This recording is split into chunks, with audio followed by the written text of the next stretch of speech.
Hi booktube, and welcome back to my answers for the 700 Q&A.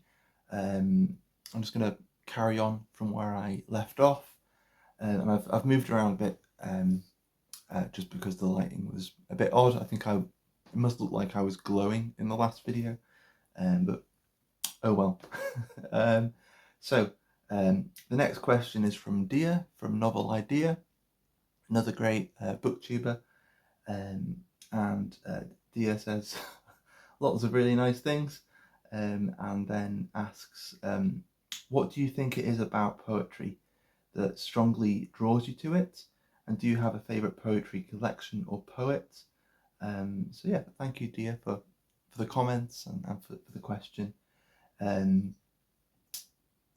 What is it about poetry that draws me to it?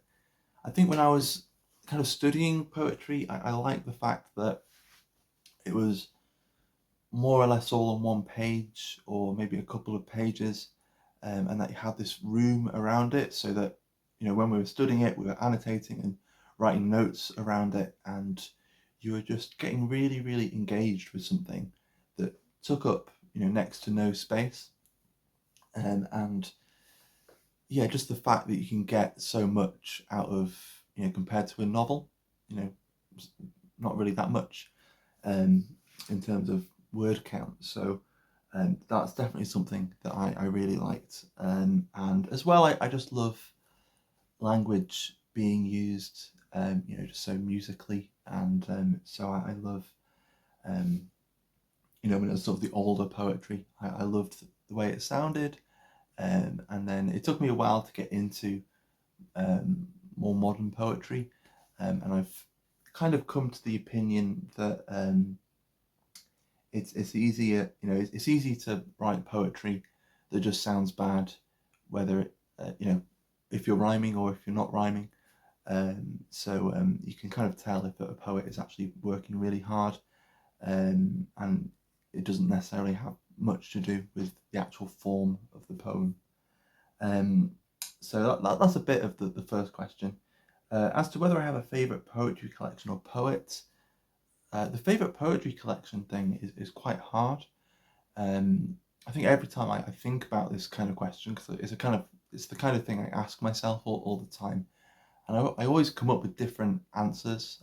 Again, I'm really indecisive.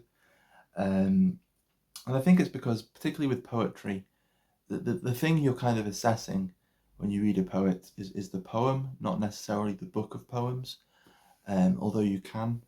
But I think really you're taking things on a poem by poem basis. So it's quite hard to come up with a favourite poetry collection or a favourite poet. One that comes close to the top for me, I think, is Impossible Loves by Dario Jaramillo, translated by Richard Gwynne. And this is kind of cheating because really it's the selected poems, so it's a selection from throughout or from across the poet's work and career. And it's just really, really good. If you like Borges, I think you'll quite like this poet. There's lots of kind of doubles, and there's an obsession with Robert Louis Stevenson, and he's Jaramillo's from Colombia. I think he did meet Borges. I think is Borges mentioned on the back? No, it's not. But anyway, this is just really, really good poetry. Deceptively simple, but really, really good. And for a potential favourite poet, definitely for a favourite living poet, I would go with Alice Oswald. Her long poem Dart is just really, really, really good.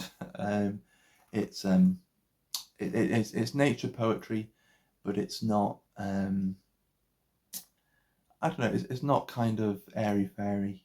It's very real, and it's. I suppose she's doing her best to kind of just present things as they are, I suppose. But again, I'm not necessarily doing her justice, but that's a really good long poem where she's following the river Dart from its source to the ocean, and is kind of talking about and meeting the people who live here, and the stories from these areas and things like that. So that's really good. And her collection, Falling Awake, is really, really good as well. And she can do, I was talking about W.S. Graham in the last part of this, and he just had that range throughout his career. And Alice Oswald is quite similar. Her poetry is often quite stark and very, has that kind of carved kind of aspect to it. But sometimes it's very prosy and kind of overflowing, and sometimes it's very, very chiseled and very short lines. Sometimes it's rhyming, sometimes it's not, sometimes it's kind of flirting with the possibility of rhyme. Yeah, she's just a poet who definitely knows what she's doing, and she's really confident to read or to write in a just a variety of registers. And so yeah, really, really good. Then next up, from Music Room. So congrats on the milestone. Your laid back approach is one of the things about your channel that very much appeals. My question has nothing to do with books though. I am a retired public school music teacher for band and choir. You strike me as someone who would be musically talented. What are your musical strengths? So good guess. So yeah, I absolutely love music when I was at school, definitely from the age of about, I don't know, 13 through to being about 17. I think it was my main passion was playing really guitar. I started off on violin and taught myself some piano and taught myself drums and stuff like that. But guitar was the main thing for me. And my main strengths, my main musical strengths, I'm quite good at sort of remembering things, I suppose, when it comes to music. Once it gets lodged in the muscle memory, it's kind of there for quite a while.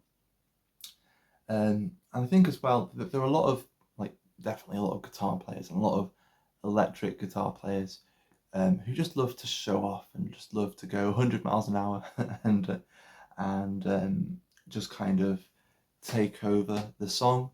I'm, as you can probably tell, a little more laid back, and I'm generally quite happy just to kind of work out what the song needs and kind of take it from there and kind of listen and have that kind of push and pull with the rest of the instruments. So I think that's something that, you know, definitely a lot of guitar players often struggle with, and I think it's a strength. You'd have to ask people that I play with, but yeah. So yeah, thank you for the question and good guess. Then next up, we've got Aaron from Aaron Read a Book. Congrats on the 700. My question is, what book or writer got you first into poetry? So as I was saying much earlier, my dad was reading us Samuel Taylor Coleridge and The Raven by Edgar Allan Poe and things like that. And as kids, we thought they were really, really fun. But then after that, poetry was just stuff that you were forced to do at school, really. And I kind of thought it was okay, was quite dismissive of a fair bit of it, particularly in English class. In Welsh, because I went to a school where Welsh was the first language, and so you're studying poetry in English, and then you're studying poetry in Welsh as well, which has its own traditions, its own forms, and they did much more to get you understanding rhythmically how these poems were working, and really got you to kind of dig into the poems much more. Yeah, it was very surface level in the English classes, but the Welsh classes were great. But it definitely meant that by the time I was doing my A levels, I didn't have the footing I kind of wanted for kind of studying poetry. And I definitely didn't enjoy poetry for myself at that point. And I think what really changed it was reading Ted Hughes and this collection, Birthday Letters, which was an assigned text for my A levels. And this was like the eureka moment where I was like, this is something that's for me, something I can grapple with. And I've since, I've gone back and read Ted Hughes's earlier stuff, and enjoy it. I keep on saying he's one of my favourite poets, just because I'm so indecisive. But he's definitely got that, I've got that fondness for him, just because he kind of turned things around quite dramatically and really got me into reading poetry for myself. So I think that was one of the big ones. So yeah, thanks, Aaron. And then next up we've got Masha. So Masha says, congratulations on 700.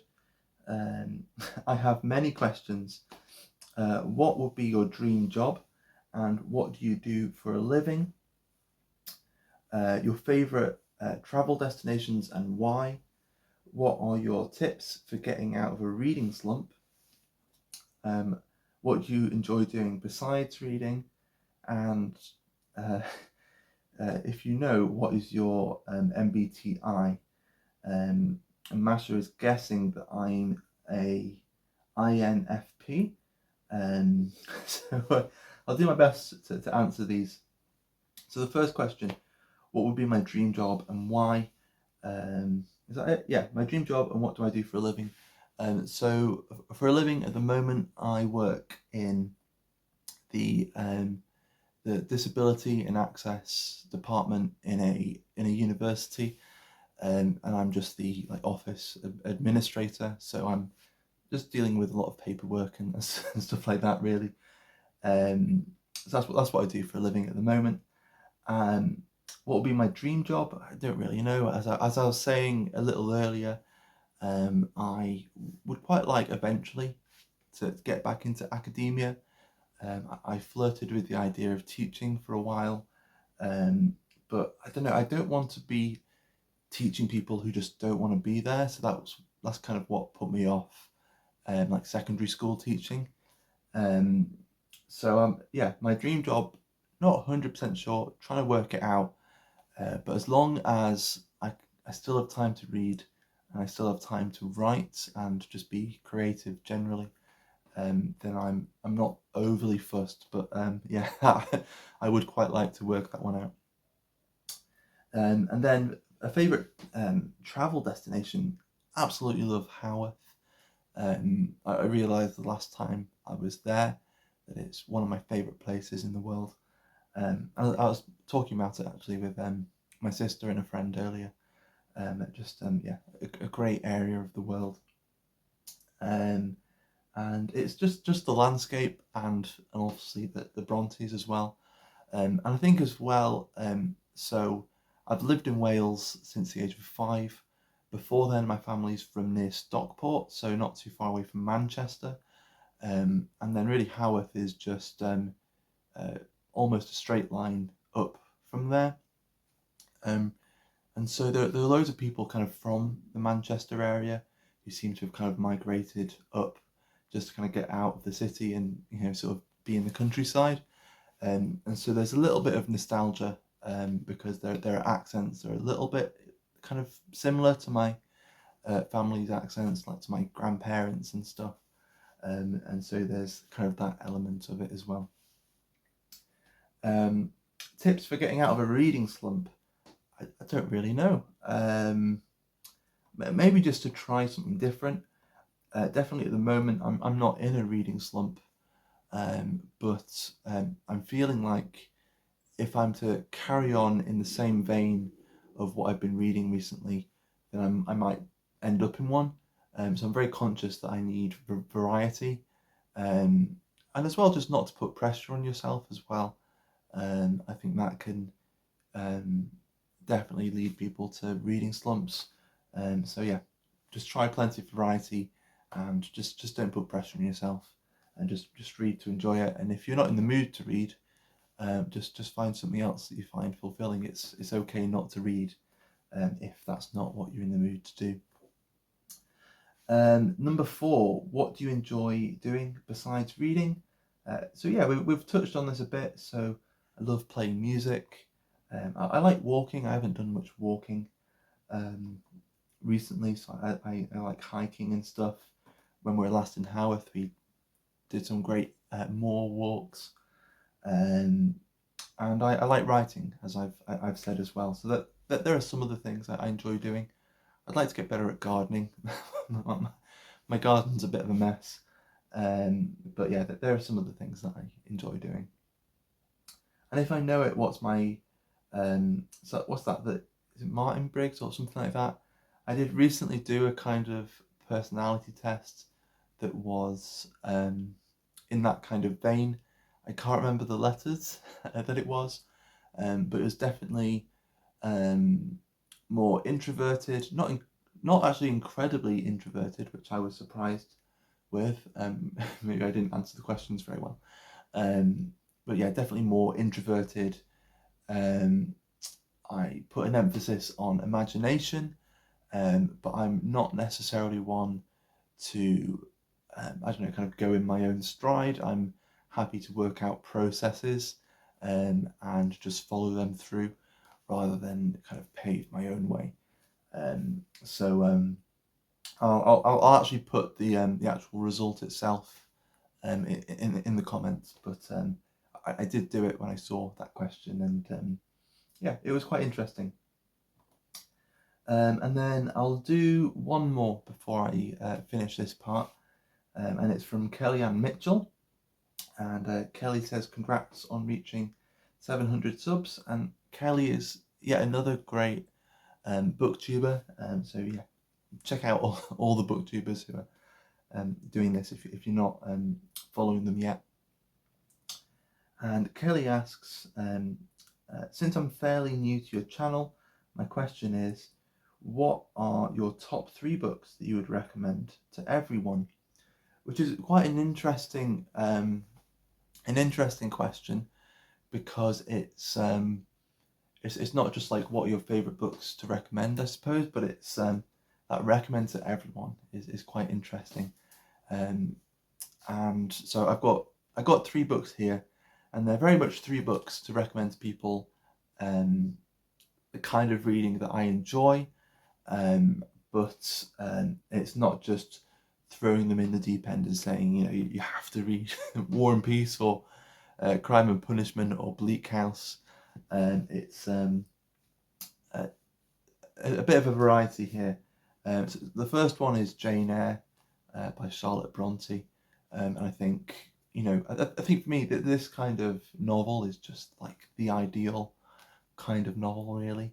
And so if you're not really into reading sort of Victorian literature or novels that are in this kind of vein, I definitely recommend it.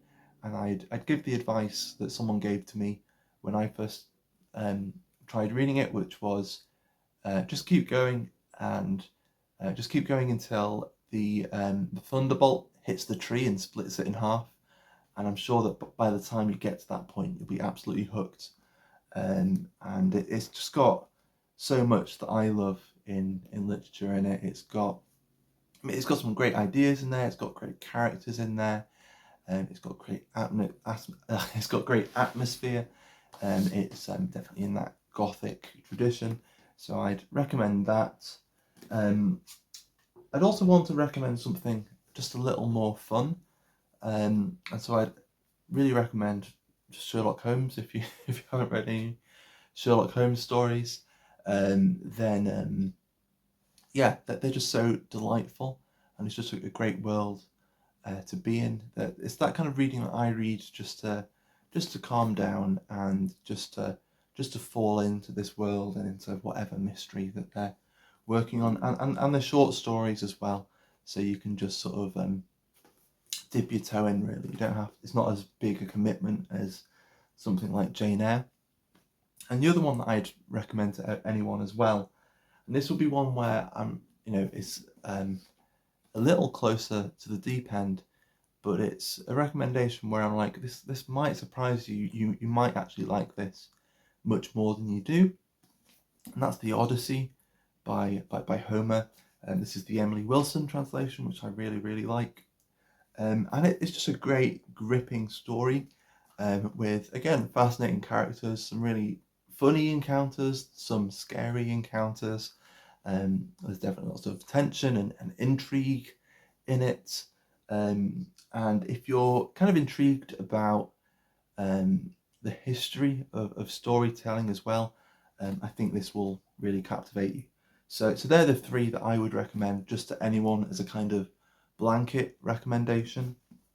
But as I said earlier on, I'm not always the best when it comes to recommendations.